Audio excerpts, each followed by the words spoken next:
Man in my life before y'all. They were rough, man. Everybody hooked on some kind of drug or, sagging in the streets, gang banging and stuff. That's all we really had to look up to. Dads not being around. A whole bunch of fighting, shooting. Same thing over and over again, nothing new. So I always tell my mom, they're surviving. I want to live. But y'all got around us and showed us something different, like another way out. Taught me right from wrong, I know for a fact. Today in Selma, in Dallas County specifically, which is where Selma sits, it's #1 in teenage pregnancy, #1 in unwed teenage moms. It is #1 in crime in the state of Alabama. You grow up in a system like Selma, and for myself or young men like Marquise, the thing that you see in front of you all the time becomes normal. I met Marquise, he was in the 6th or 7th grade.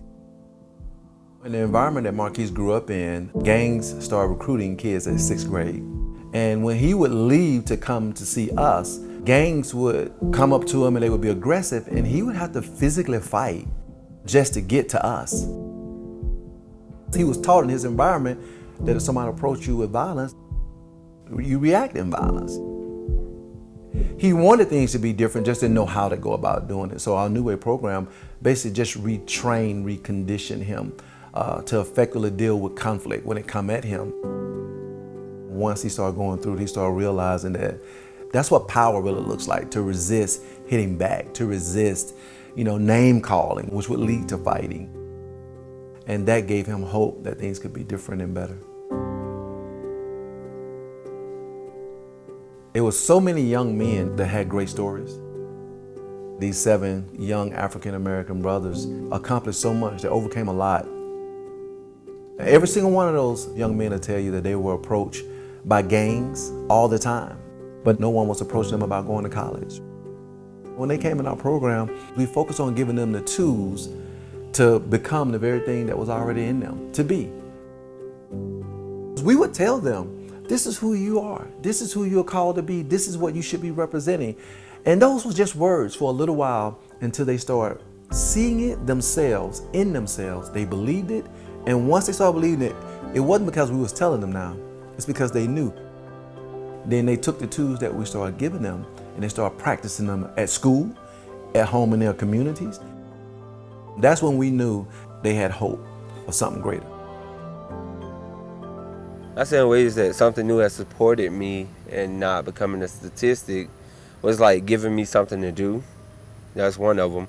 And giving me someone to talk to and, just always being there, like no matter what I was going through at the time. The more I came around, the more it stuck with me that I can do something different with my life. I'm now able to make conscious decisions about where I want my life to look like in the future. Before, I wasn't looking at going to college, and I'm first to graduate high school and first to go to college in my family. I am Samaj King, and I am becoming a leader. I am Desmond Owens, and I am overpowering the system. I am Marquise Hunter, and I will defeat my odds. I am Patrick Johnson, and I am moving forward.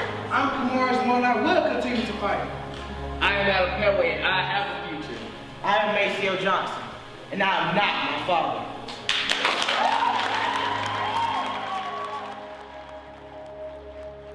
All these young men, the course of their life has been completely changed.